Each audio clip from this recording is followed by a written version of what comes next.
The wind that January morning had teeth. Silas Brennan stood at the counter of the Morseland office, hat in his calloused hands, while Clayton Morse leaned back in his leather chair and smiled. "Squatter trash, Brennan." Clayton's voice carried to the half-dozen folks waiting behind him. "Your daddy's signature ain't worth the ink it's smeared in." The town banker chuckled. Two ranch wives whispered and looked away. Silas said nothing. His jaw worked once, then he turned toward the door. The wind slammed it behind him, a sound that echoed louder than any words he might have spoken. He rode home through gathering dusk, the cold biting through his coat. The fence line appeared through the snow, dark posts marching into white nothing. Then he heard it. A child's cry, thin and desperate, cutting through the storm like a knife. It came from his own fence, not 20 yards ahead, a sound that had no business being there. Silas swung down from his horse and stumbled forward through the drifts. The snow was knee-deep and rising. His breath came in frozen clouds. The cry came again, smaller now, weaker. He found her at the corner post. A child, maybe 8 years old, curled against the wood. Her coat was too thin, her face was blue. In her arms she clutched a bundle of brown fur that whimpered. "Hey now," Silas said, his voice rusty from disuse. "Hey now, I got you." Her eyes fluttered open, dark, unfocused. Her lips moved, but no sound came. He stripped off his own coat and wrapped it around her, bundle and all. The puppy inside gave a faint yip. Silas lifted them both and started back toward the cabin. The wind howled. His shirt soaked through immediately, ice forming in the fabric. His shoulders burned. Didn't matter, he kicked the cabin door open. The fire inside had burned low. He laid the child on the bearskin rug and grabbed every blanket he owned. Her clothes were frozen stiff. He had to cut them away with his knife. The puppy tumbled free, shaking, its paws scraped raw. Silas built up the fire until it roared. He heated water. He wrapped the child in dry wool, tucking the blankets tight. The puppy he set in a wooden crate near the hearth. Then he knelt and checked her pulse. Faint, thready, but there. He pressed his rough fingers to her forehead, cold as river stone. "Come on, girl," he muttered. "Don't you quit on me." He worked for an hour, warming water, dripping it between her blue lips, rubbing her hands and feet to bring back circulation. The puppy whimpered from its crate, and he gave it warm milk from a cloth. Outside, the blizzard screamed. Inside, the only sounds were fire crackle and shallow breathing. Near midnight, the door rattled. Silas grabbed his rifle, then relaxed. The knock came again, 3 sharp raps. "It's Abel," a voice called. Silas opened the door. Abel Chen stepped inside, snow caked to his shoulders, carrying a pot of broth. He was a wiry man, 35, with steady hands and a quiet way of moving. Abel stopped when he saw the child. "Found her at the fence," Silas said.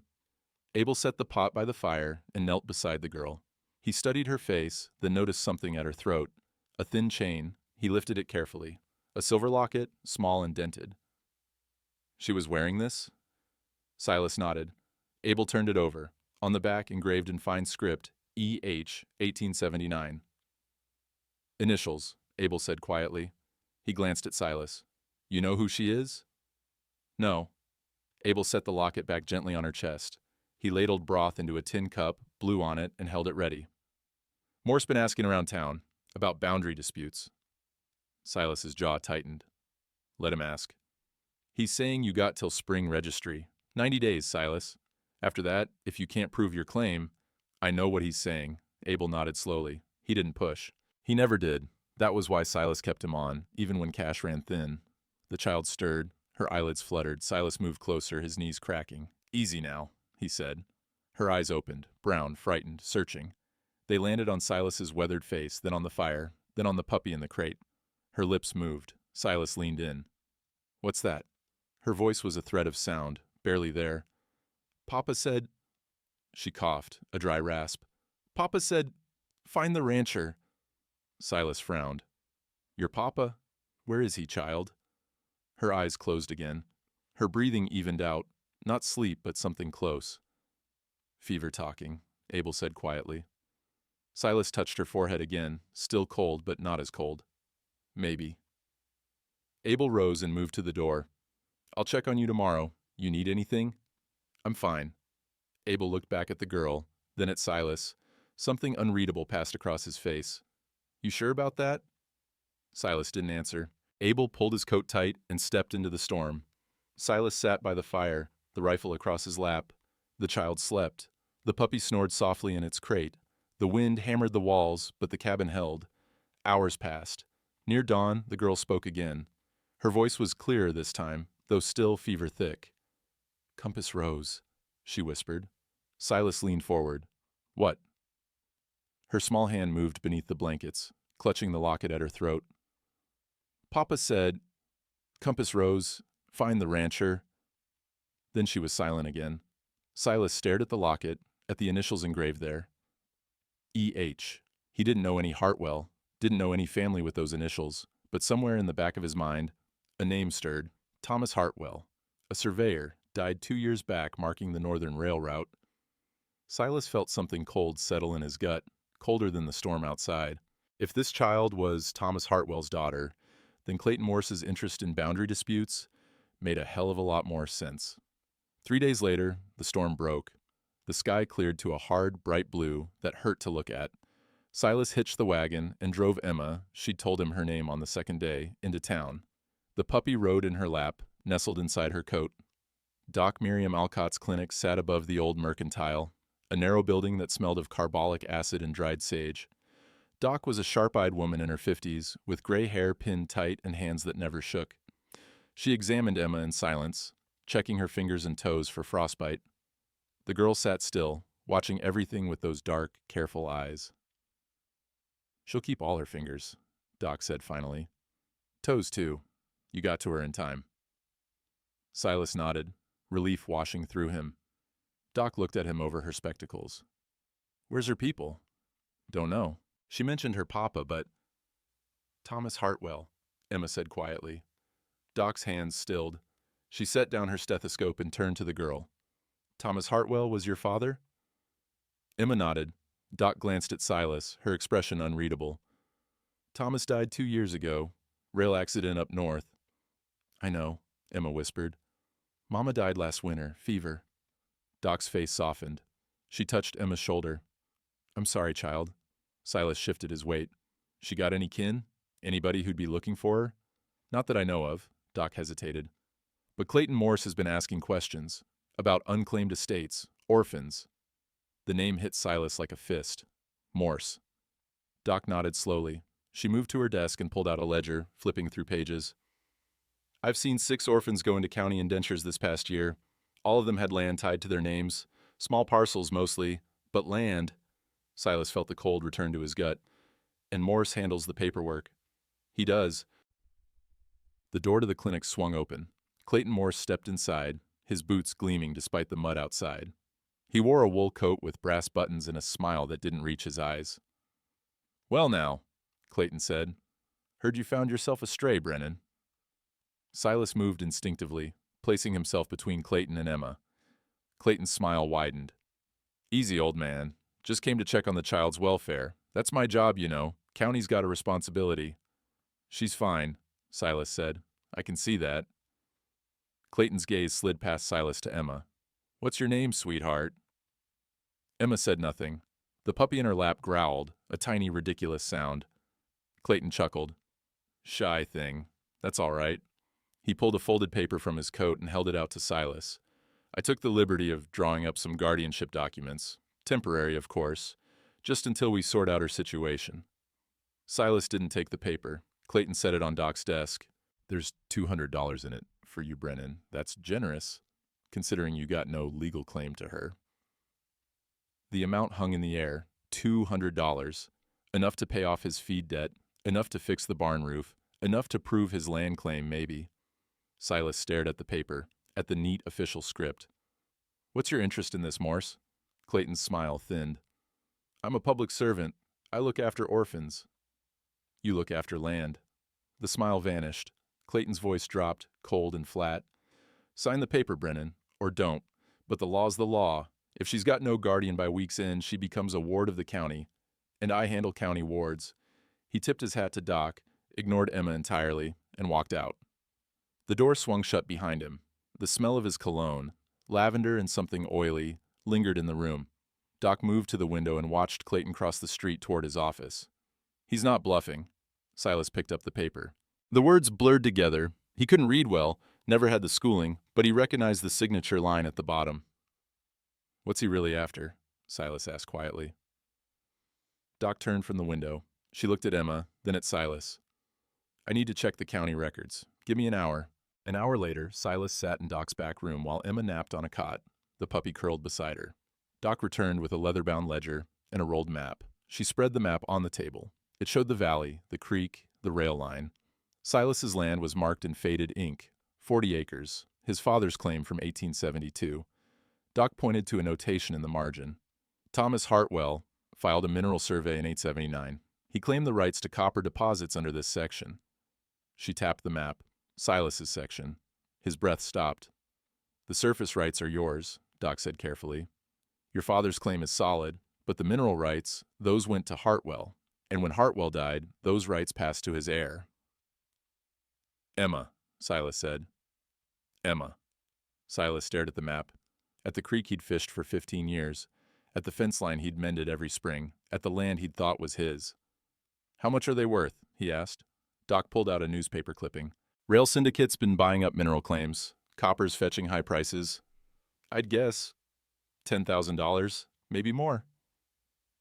10,000. Silas's 40 acres weren't worth a tenth of that. And if she don't claim it by spring registry? He asked, though he already knew. Doc's face was grim. Rights default to the adjacent landowner, that's Clayton Morse. He bought up the parcels on either side of you last fall. Silas sat back. The pieces fell into place, clean and cold.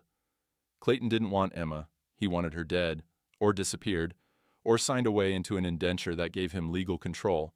He wanted the mineral rights, and he had 90 days to get them. Doc leaned forward. Silas, if you keep her, you're standing between Clayton Morse and $10,000. Silas looked through the doorway at the sleeping child, at the puppy's small chest rising and falling. I know, he said. Outside, a clock tower chimed. The sound echoed through the frozen streets, marking the hours slipping away. Doc closed the ledger and looked at Silas for a long moment. You can't fight him alone. Clayton's got the sheriff in his pocket. He's got the county clerk. He's got half the town council. What have I got? Silas asked. Me, Doc said. For what that's worth. Silas met her eyes. They were steady, unflinching. He'd known Miriam Alcott for 20 years. She'd delivered his son. She'd sat with him when the boy died.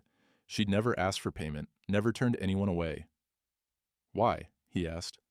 Because I've seen too many children disappear into those indentures. I've stitched up too many bruises that shouldn't exist. Her voice was quiet, hard. And because Clayton Morse is a bastard who hides behind paperwork. Silas nodded slowly. Then I reckon I got enough. They loaded Emma into the wagon an hour later. The puppy, she'd named him Three Paw, though he still had all four, sat on her lap. The streets were near empty, ice crunching under the wheels. Halfway home, Emma spoke. Mr. Brennan? Silas is fine. She was quiet for a moment, watching the snow-covered fields roll past. Doc said my papa filed papers. For the land. He did. Does that mean it's mine? Silas didn't know how to answer that. The land was hers, legally, but legally didn't mean much when men like Clayton Morse controlled the law. It means, he said carefully, that you got a claim, and claims are worth protecting. She nodded, though he wasn't sure she understood. When they reached the cabin, Abel was waiting on the porch. He'd mucked the stalls and chopped a cord of wood. Smoke rose from the chimney. Heard Morse paid you a visit in town, Abel said. Word traveled fast. It always did. He did. Abel studied Silas's face, then Emma's. You keeping her? For now, Abel nodded once, as if that settled it. He reached into his coat and pulled out a length of rope, hemp still smelling of fresh fiber. Thought I'd teach the girl some braiding. Spring calving's not far off. She'll need to know how. Emma's eyes brightened, the first real light Silas had seen in them. Over the next week, Abel came by each afternoon. He showed Emma how to twist the hemp, how to tie the knots that would hold under strain. His hands moved with practiced ease, and he spoke in low, patient tones. Silas watched from the porch, mending a bridle. My grandfather, Abel said one afternoon, used to say land remembers the hands that tend it, not the names on paper. Emma frowned, concentrating on the braid. But Mr. Morse has papers. He does, Abel agreed. But papers can lie. Land doesn't. Silas glanced up. Abel met his gaze, and something unspoken passed between them. That night, after Emma had gone to sleep, Silas sat by the fire with a cup of bitter coffee. Abel stayed late, warming his hands. If she owns the mineral rights, Abel said quietly. And you're her guardian. I ain't her guardian. Not legal. But if you were, Abel pressed, she could let you stay. She could sign the land over, or lease it, or— She's 8 years old, Silas said. She can't sign anything that'd hold up. Not till she's of age. But she could file an intent. She could make it known, public, that this land's hers and you're here by her leave. Silas stared into the fire. That'd just make Clayton move faster. Abel was silent for a moment. Then, Doc asked around. Clayton's got debts, big ones. Rail syndicate's pressing him for $8,000 by summer. He's desperate. Desperate men do desperate things. They do. Abel stood, pulling his coat tight. Which is why you best be ready. 2 days later, Doc arrived with news. She carried a leather satchel and her face was drawn. I found something, she said. Silas poured her coffee. Emma sat at the table, braiding rope under Abel's watchful eye. Three-Paw dozed by the fire. Doc pulled out a folded paper. Thomas Hartwell's original survey notes. They were filed with the territorial office, not the county. Clayton didn't know about them. Silas took the paper. The edges were yellowed, the ink faded.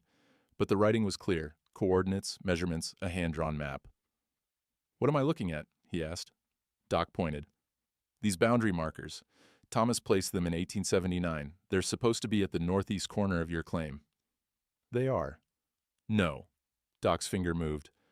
According to this, they should be 200 yards further east. Someone moved them. Silas felt the air leave his lungs. Clayton. That'd be my guess. He redrew the county map to make his parcels look adjacent. But if we can find the original markers, it'd prove fraud, Abel finished. Doc nodded. And it'd void his claim. Emma looked up from her braiding. Does that mean he can't take the land? It means, Doc said gently, we might have a chance. Silas stared at the survey notes, at Thomas Hartwell's careful handwriting. The man who'd saved his life, pulled him out of a frozen river in 77, when Silas had been thrown from his horse. The man whose daughter now sat at his table, learning to braid rope. We need to find those markers, Silas said. Creek's still frozen, Abel said, but the thaw's coming, maybe 3 weeks. Doc folded the paper carefully and handed it to Silas. Keep this safe, and keep her safe. Emma set down her rope. She looked at Silas, her dark eyes serious beyond her years. Can I stay here? She asked quietly. Forever? Silas opened his mouth. No words came. Because the truth was, he didn't know. He didn't know if he could keep her. Didn't know if the law would let him. Didn't know if Clayton Morse would give them 3 weeks. Outside, the wind picked up. Ice groaned in the trees. And somewhere in the distance, a rider approached through the gathering dusk. The rider was Sheriff Jameson. He arrived at sunset, his horse blowing steam in the cold. Silas met him at the porch, rifle in hand but lowered. Silas, the sheriff said. He didn't dismount. Sheriff. Jameson was a thick man in his late 40s, with a gray mustache and tired eyes.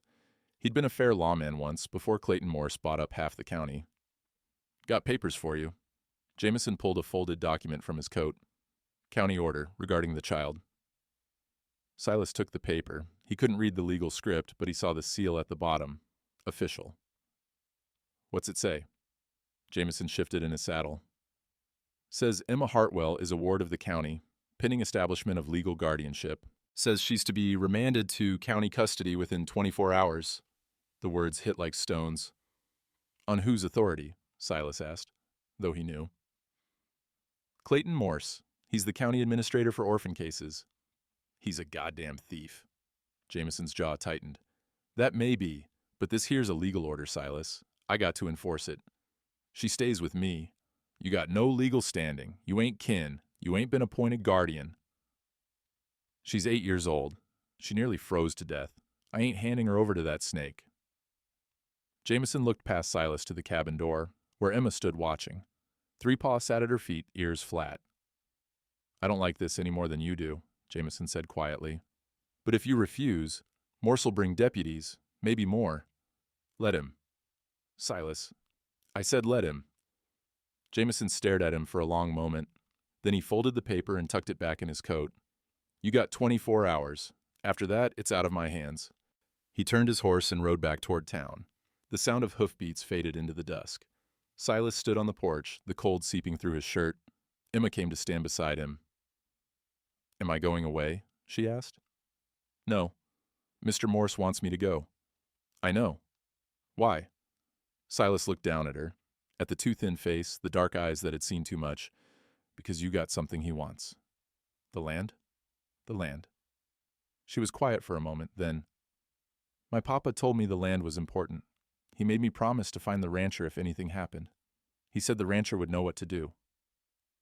Silas felt something twist in his chest. Your papa knew me? He said you were the man who never broke his word. She looked up at him. Are you? Before he could answer, Doc's wagon rattled into the yard. She climbed down, her face grim. I went to the county office, she said without preamble. Pulled the land records. Silas waited. Doc spread a map on the porch railing.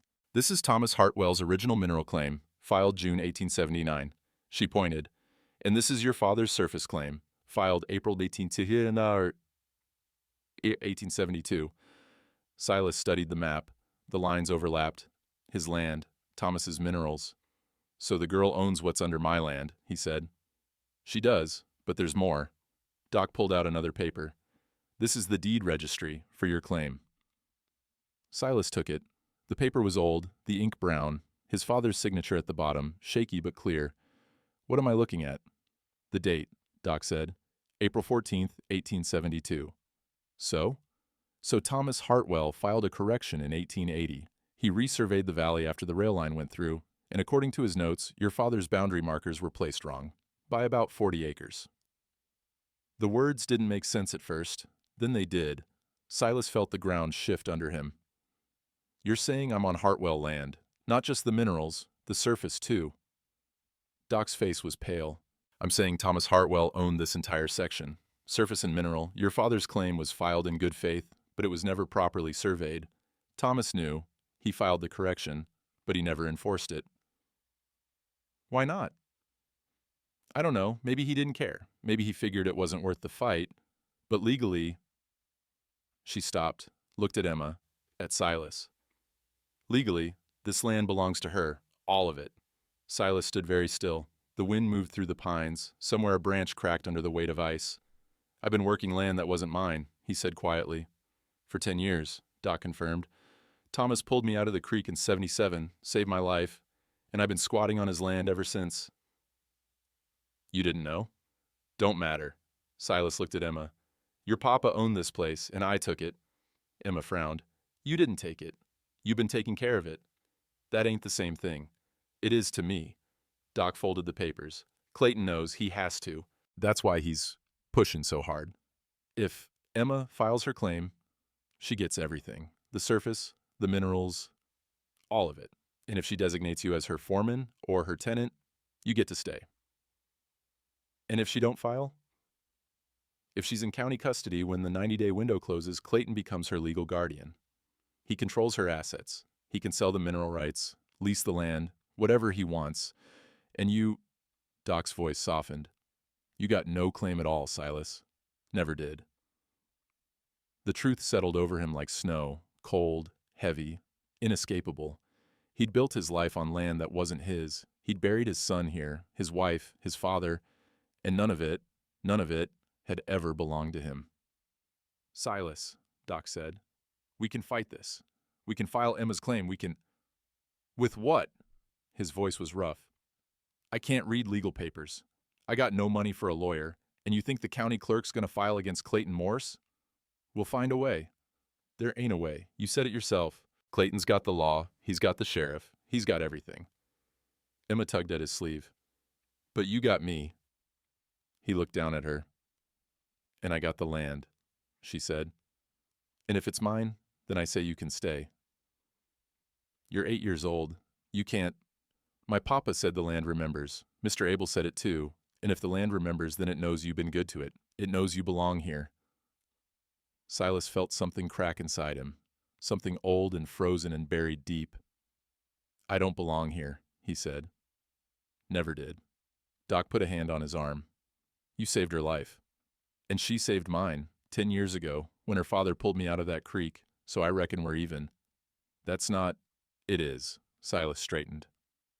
Come morning, I'll take her to town. I'll hand her over to Jameson, and that'll be the end of it. Silas, no. It's done, Miriam. He turned and walked into the cabin. The door closed behind him. Doc stood on the porch, the maps in her hands. Emma looked up at her, tears on her cheeks. He don't mean it, Emma whispered. Doc knelt and pulled the girl close. I don't know, child. I don't know. Inside, Silas sat by the fire.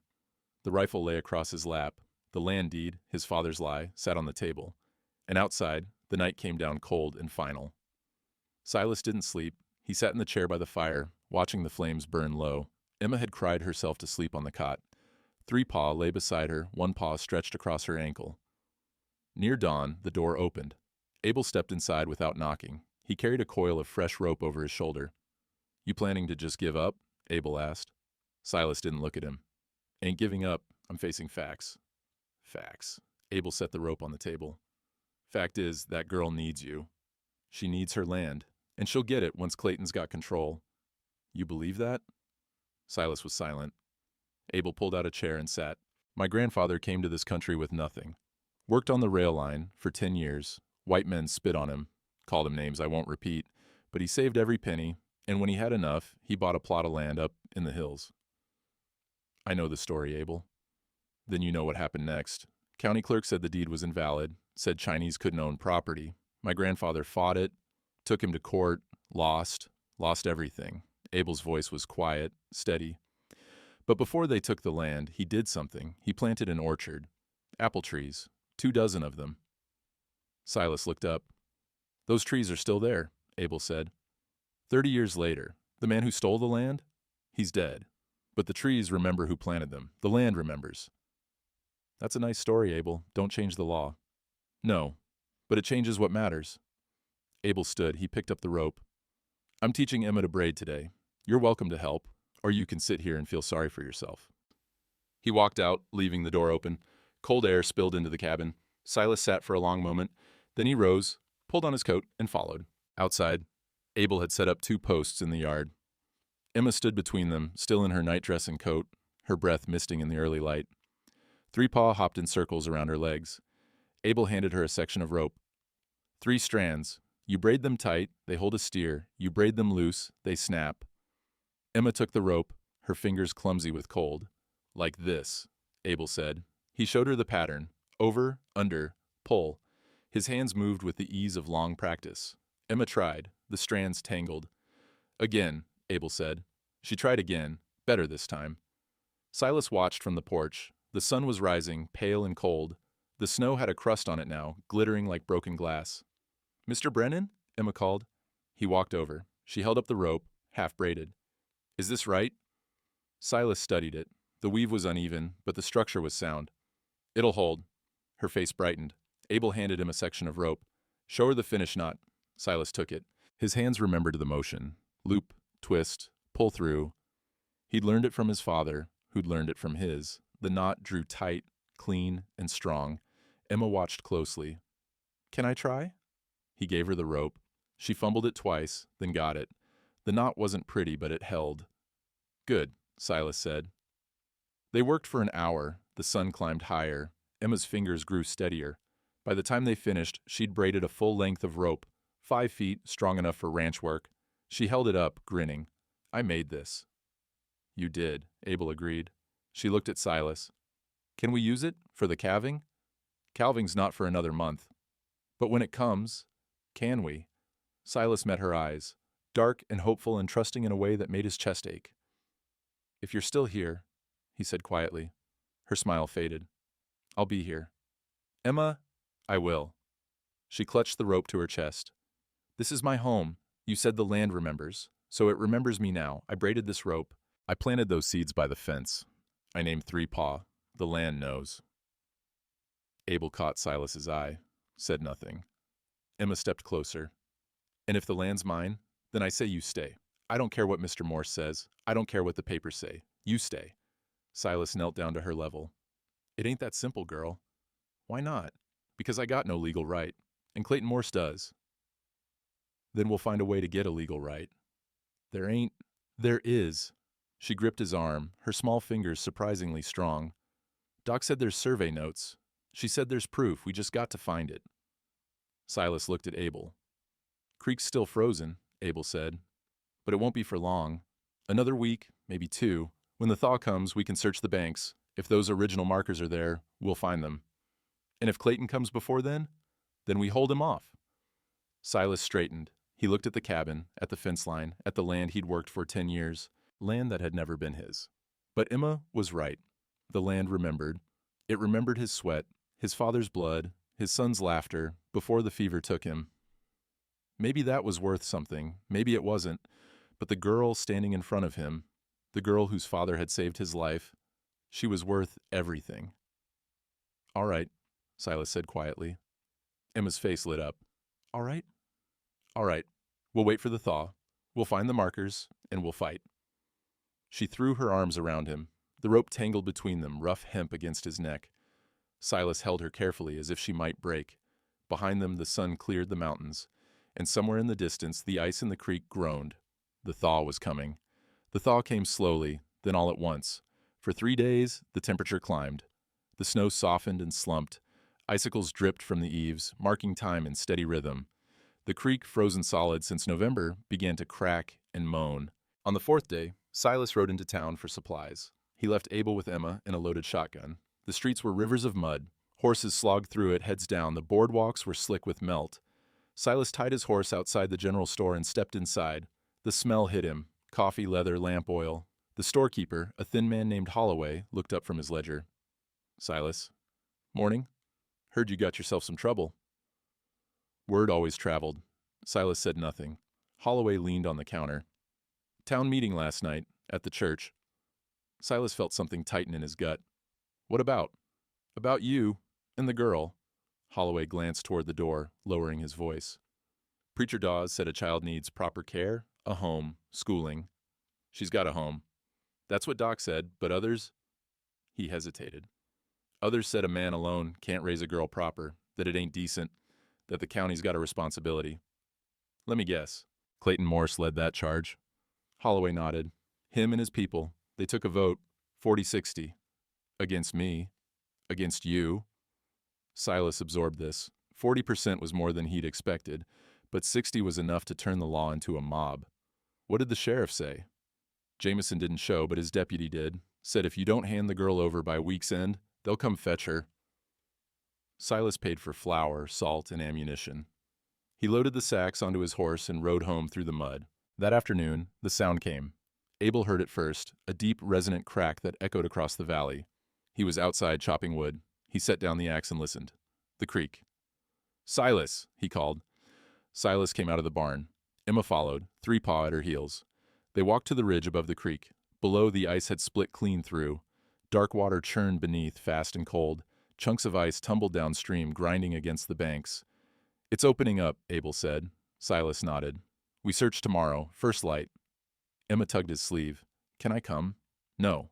But you stay with Abel. If Clayton comes, she hides, Abel finished. The root cellar, I know. Emma's face fell, but she didn't argue. That night, the rain started. Not a soft spring rain, but a cold, driving storm that hammered the roof and turned the yard to soup. Water poured from the gutters. The creek roared in the darkness. Silas lay awake, listening to it. Somewhere out there, buried under 10 years of silt and ice, were Thomas Hartwell's original survey markers. Stone cairns with carved coordinates, proof that Clayton Morse had redrawn the map, if they could find them, if the flood didn't wash them away first. Morning came gray and wet. Silas and Abel set out on foot, carrying shovels and a coil of rope. The creek had swollen to twice its normal width. The banks were slick clay, littered with debris, branches, stones, a rusted plow blade. They worked downstream, searching for anything that looked like a survey marker. Hours passed. The rain never stopped. There, Abel said. Silas looked. 20 yards ahead, half submerged in the current, a stack of stones rose from the mud. Not natural, too regular. They waded in. The water was knee-deep and numbingly cold. Silas reached the cairn first. The top stone had been knocked loose, but the base was intact. He dug around it with his hands, clearing the silt. On the side, carved deep, TH 1879, N 47D 12, 18. This is it, Silas breathed.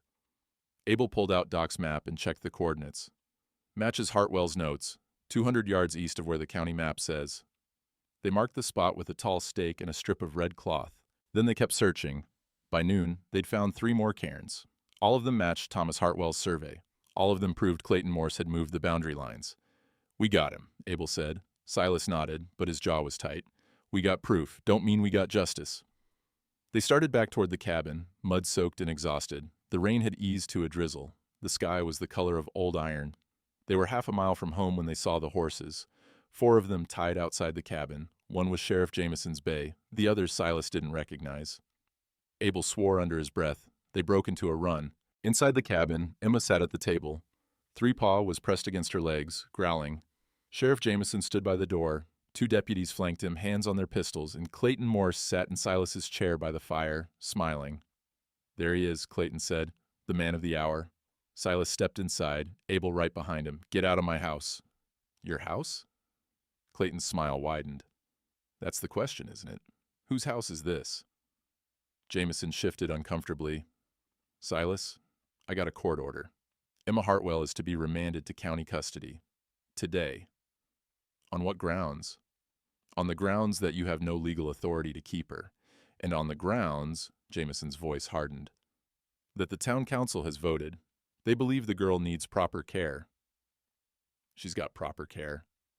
"A bachelor rancher living alone with a young girl?" Clayton stood, brushing off his coat. "That don't look proper to me, nor to the good folks of this town." Silas felt rage rise in his throat. "You son of a—" "Careful, Brennan." Clayton's voice dropped. "You threaten me in front of the law, and I'll have you in irons." Emma stood.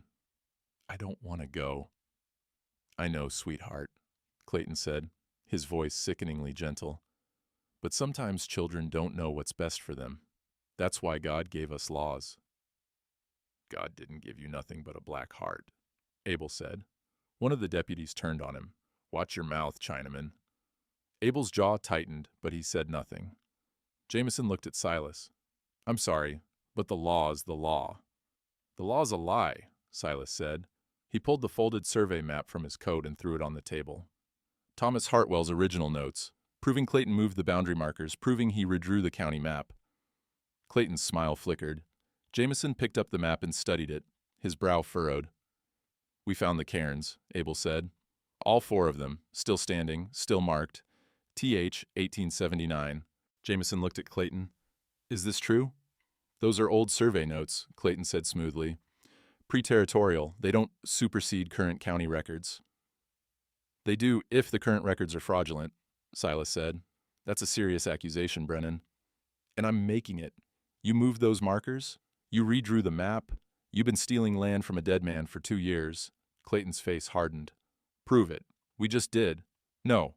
You found some old rocks. That don't prove nothing." Clayton turned to Jameson.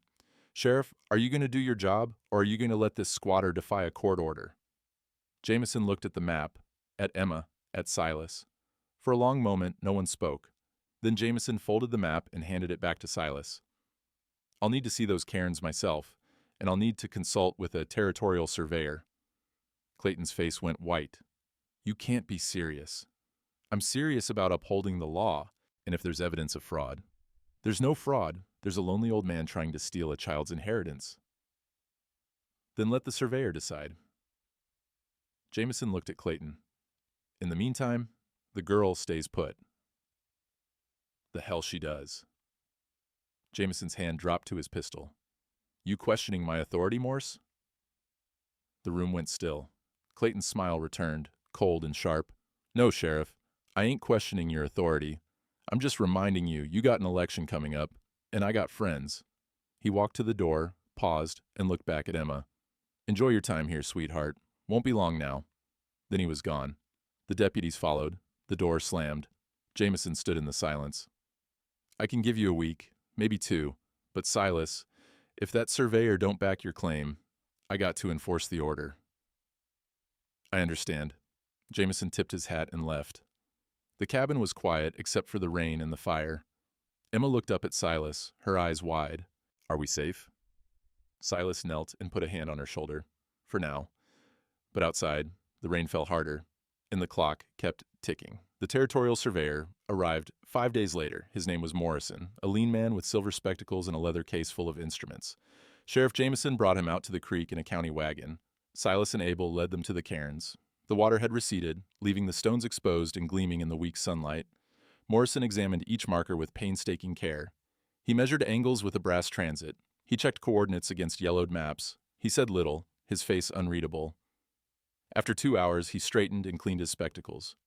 "These are authentic survey markers," Morrison said, "placed by Thomas Hartwell in 1879 according to territorial standards of the time." Jameson nodded slowly. "And the county map?" Morrison pulled out Clayton's official map and laid it beside Hartwell's notes. "The county map has been altered. The boundary lines have been redrawn approximately 200 yards west of the original survey."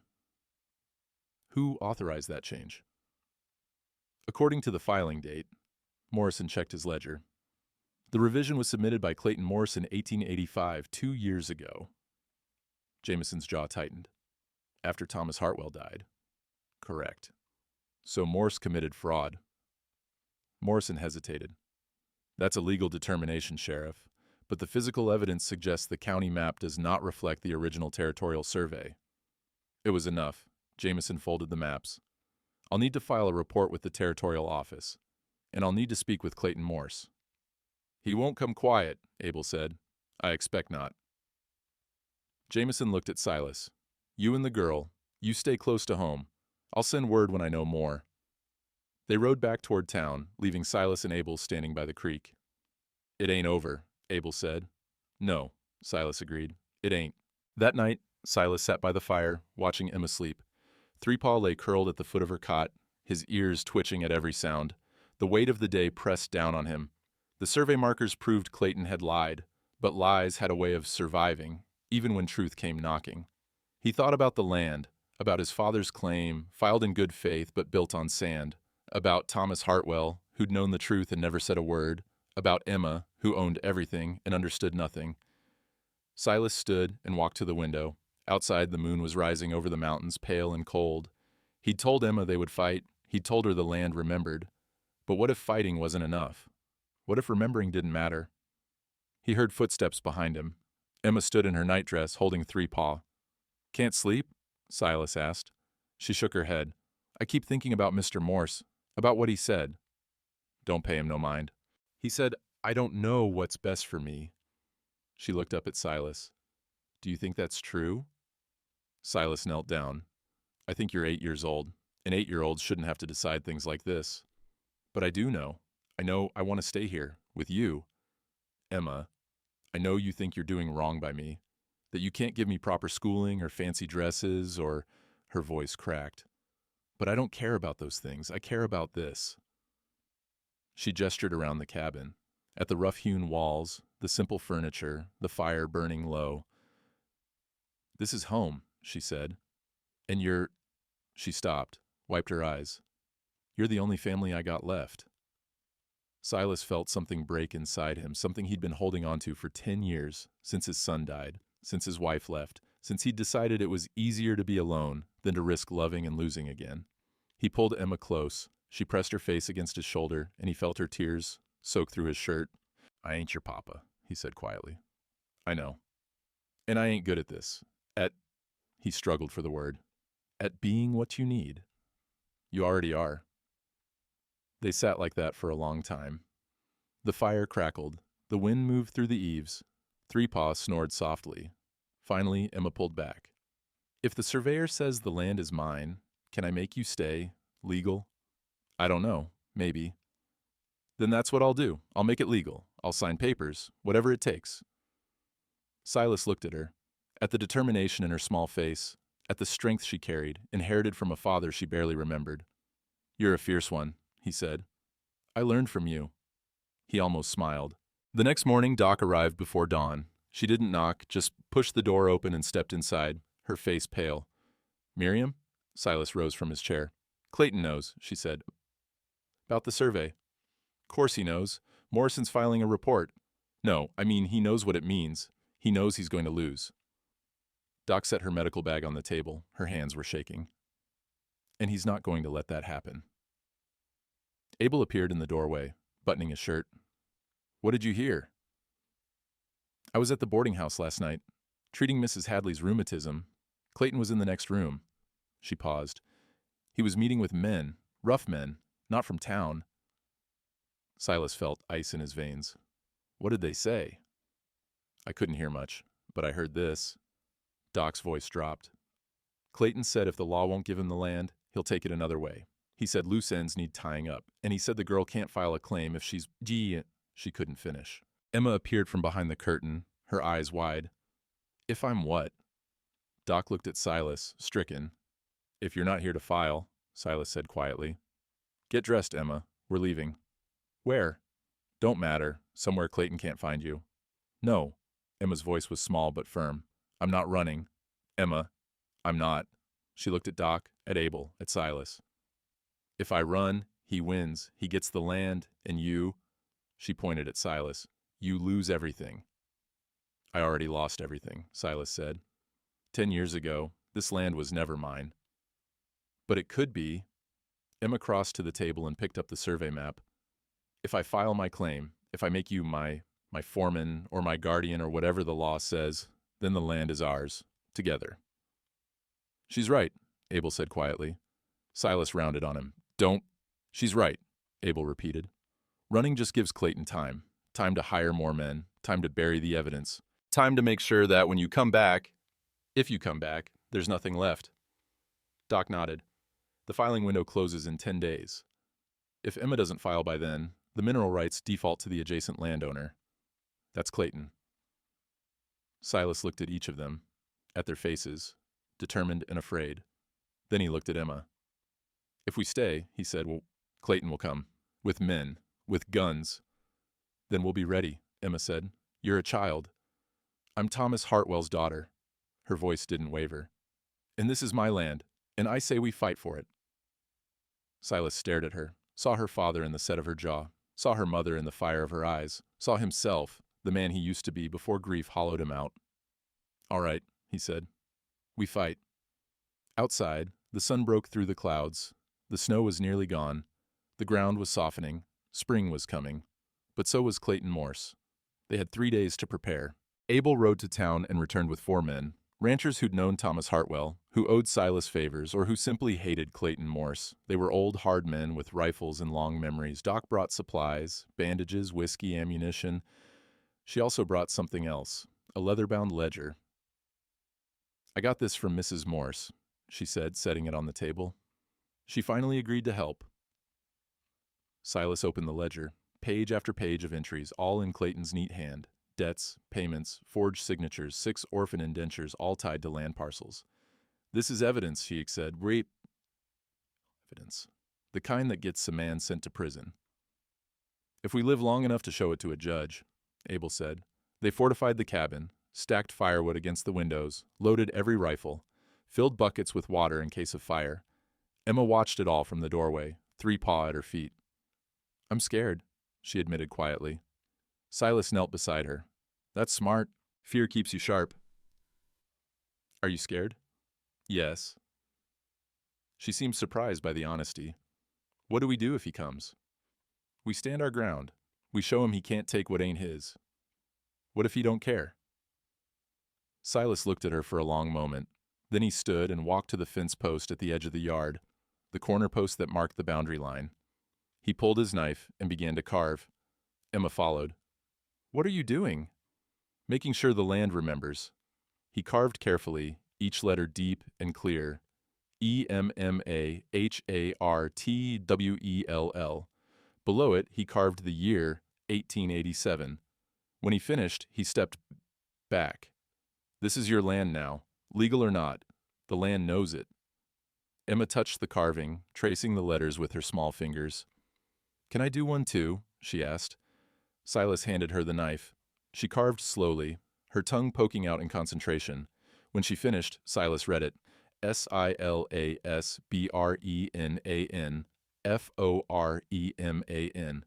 So everybody knows, she said. They came on the 3rd day. The sun was high, the sky clear.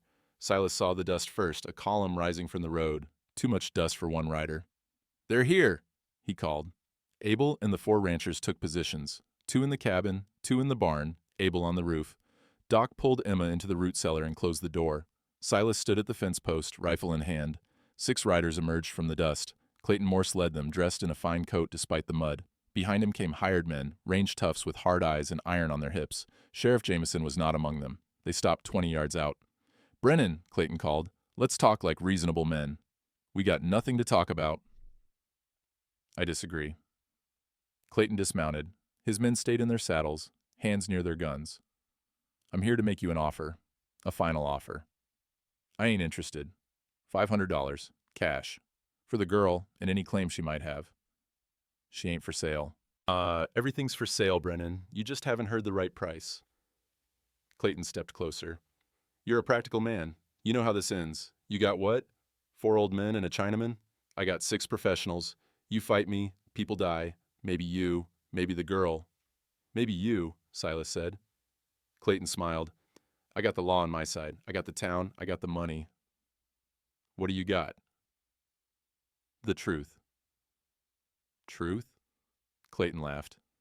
"Truth is what I say it is. Truth is what's written in the county ledger. And the county ledger says this land defaults to me in 7 days." "We found the survey markers," Silas said. "Morrison confirmed them. Your map is a fraud." Clayton's smile faded. "Morrison's report ain't been filed yet. And it won't be. I made sure of that." "You threatening a territorial official?" "I'm stating facts. Morrison had an accident on his way back to town, broke his arm, lost his notes. Terrible shame." Clayton's eyes were cold. "You got no proof, Brennan. And in 7 days, I own everything." Silas felt rage build in his chest, but he kept his voice level. "I got proof. Doc Alcott's got your ledger, the real one, with all your debts and your forged indentures." For the first time, Clayton's composure cracked. "That's a lie." "It ain't. Your wife gave it to us. She's real tired of covering for you, Clayton." One of the hired men shifted in his saddle. Another glanced at Clayton, doubt creeping in. Clayton's face went red. "You son of a—" "And we got witnesses," Silas continued. 4 men who'll testify you moved those survey markers. And we got Emma Hartwell, who's going to file her claim tomorrow, legal and proper." "She can't file. She's a minor." "Doc Alcott's been appointed her temporary guardian by Judge Whitmore this morning." It was a bluff, but Clayton didn't know that. "You're lying," Clayton said, but his voice wavered. "Try me." The 2 men stared at each other across the muddy yard. The wind moved through the pines. A crow called from somewhere distant. Then Clayton turned to his men. "Burn the cabin. Kill anyone who resists." The hired men hesitated. "I said burn it." "I wouldn't," said a new voice. Everyone turned. Sheriff Jameson rode into the yard, flanked by 2 deputies. Behind them came a wagon, and standing in the bed was a man in a dark suit and federal badge. "Agent Calhoun," the man said, stepping down. "United States Marshal's Office. Clayton Morse, you're under arrest for fraud, forgery, and conspiracy to commit murder." Clayton went white. "You can't—" "We can." Calhoun held up the ledger. "Mrs. Morse was very cooperative. She provided documentation of 6 fraudulent land seizures, 14 forged indenture contracts, and $8,000 in illegal debts." He nodded to Jameson. "Sheriff, if you please." Jameson dismounted and pulled out iron cuffs. "Clayton Morse, you're under arrest." "This is insane." Clayton backed toward his horse. "You got no authority?" "Federal authority supersedes county," Calhoun said. "And we got jurisdiction on account of the rail syndicate being involved. That makes it interstate commerce." Clayton looked at his hired men. "Stop them." The hired men looked at the federal badge, at the deputies, at the rifles pointed their direction. One by one, they raised their hands and dismounted. Clayton stood alone. Jameson walked forward and locked the cuffs around Clayton's wrists. "You got the right to remain silent. I suggest you use it." Clayton's face twisted with rage. He looked at Silas. "This ain't over." "Yes," Silas said quietly. "It is." The root cellar door opened. Emma climbed out, Doc right behind her. 3-Paw bounded ahead, barking. Emma ran to Silas and threw her arms around him. He caught her, holding tight. Agent Calhoun approached. "Miss Hartwell." Emma looked up, still clutching Silas. "Your claim has been filed with the Territorial Office. As of this morning, you are the legal owner of 160 acres, including mineral rights as surveyed by Thomas Hartwell in 1879. He handed her an official document sealed with red wax. "Congratulations." Emma stared at the paper, then at Silas. "Is it real?" "It's real," Doc said, her voice thick. Emma looked at the fence post, at the carved names, at the land spreading green and brown under the spring sun. Then Mr. Brennan stays, she said, as my foreman, forever. Calhoun smiled. That's your right, Miss Hartwell. Silas knelt and looked Emma in the eye. You sure about this? I'm sure. It's a hard life. This land don't give easy. I know. She put her small hand on his weathered cheek. But you taught me, family is who you'd walk through a blizzard for, and you walked through one for me. Silas felt something in his chest, something he thought had died 10 years ago. Hope. All right then, he said. We got work to do. Spring calving starts next week. Emma grinned. I got rope. I braided it myself. Behind them, the sun climbed higher, the snow was gone, the creek ran clear, and carved in the fence post 2 names stood side by side, not by blood, by choice. The paperwork took 2 weeks to finalize. Agent Calhoun stayed in town, sorting through Clayton Morse's web of fraud. 6 families got their land back. 3 orphans were freed from indentures and reunited with distant kin. Clayton himself was taken to the territorial prison in Helena to await trial. The charges were enough to put him away for 20 years. Mrs. Morse left town on the morning stage, her face hidden behind a black veil. Doc said she was going east to her sister in St. Louis. No one saw her off. Sheriff Jameson kept his job, but barely. The town council called a special meeting. 40% voted to keep him. It was enough. Should have stood up sooner, Jameson admitted to Silas one afternoon. Should have seen what Clayton was doing. You saw it when it mattered, Silas said. Jameson nodded, but the weight didn't leave his eyes. Spring came in earnest. The meadows turned green. Wildflowers bloomed along the fence line, tiny purple and yellow blossoms that Emma had planted in the mud weeks before. The calving started right on schedule. Abel and Silas worked side by side, delivering 8 healthy calves in 10 days. Emma helped where she could, holding ropes, fetching water, learning the rhythms of ranch life. Three Paw appointed himself guardian of the newborn calves. He limped between them on his 3 legs, barking at anything that came too close. The calves seemed to understand. They followed him like he was one of their own. That dog's got more sense than most people, Abel said one evening. Silas watched Three Paw herd a calf back to its mother. Reckon he does. On the first Sunday in May, Doc came out to the ranch with news. She brought a basket of bread and a bottle of elderberry wine. Judge Whitmore signed the final order, she said, handing Silas an envelope. Emma Hartwell is officially a landowner, and you, Silas Brennan, are her legal foreman and appointed guardian until she reaches majority. Silas opened the envelope. The document inside was heavy paper, stamped with an official seal. He couldn't read most of it, but he recognized the names. Guardian, he said quietly. That all right with you? Doc asked. He looked across the yard to where Emma sat on the porch steps, braiding rope while Three Paw dozed beside her. The afternoon sun caught her hair, turning it copper. Yeah, Silas said. It's all right. That evening, they gathered at the fence post. Silas, Emma, Abel, and Doc. The sun was setting, painting the mountains gold and crimson. Emma traced her fingers over the carved names, hers and Silas's, cut deep into the wood. My papa would have liked this, she said. He would have liked that you stayed. Your papa was a good man, Silas said. Better than me. He saved your life. He did. And you saved mine. Emma looked up at him. So I reckon that makes us even. Silas almost smiled. Reckon it does. Abel cleared his throat. My grandfather used to say something, in Chinese. It translates to, the land does not belong to us. We belong to the land. That's true enough, Doc said. Emma looked at the fence post, at the carved letters, at the wildflowers blooming below. Then I belong here. And so does Mr. Brennan. So do we all, Abel said. They stood in silence as the sun sank lower. The creek burbled in the distance. A robin sang from the barn roof. Three Paw barked once, chasing some shadow only he could see. You know what I think? Emma said suddenly. What's that? Silas asked. I think names on paper don't matter as much as people say. I think the land knows who loves it, who works it, who'd walk through a blizzard for it. She looked at Silas. And I think my papa knew that too. That's why he never said nothing about the boundaries, because he knew you belonged here. Silas felt his throat tighten. Maybe. Not maybe. True, Emma smiled. And now it's official. Doc raised the bottle of wine. To Thomas Hartwell, who knew a good man when he met one. They passed the bottle around. Even Emma took a small sip, wrinkling her nose at the taste. To second chances, Abel said. To family, Doc added. The kind you choose. Silas held the bottle, looking at the three of them, at this strange, patched-together group that had stood with him when it mattered most. "To home," he said finally. They drank as the sun disappeared behind the mountains. The first stars appeared, cold and bright. Emma yawned and leaned against Silas's side. Three Paw climbed into her lap and she stroked his ears. "You tired?" Silas asked. "A little." "Go on inside. I'll be there in a minute." She stood, Three Paw in her arms, and headed toward the cabin. At the door, she turned back. "Mr. Brennan?" "Yeah?" "Thank you for everything." "You don't need to thank me, girl." "I know, but I wanted to." She went inside. The door closed softly behind her. Abel and Doc said their goodbyes and headed down the path toward town. Their voices faded into the gathering dusk.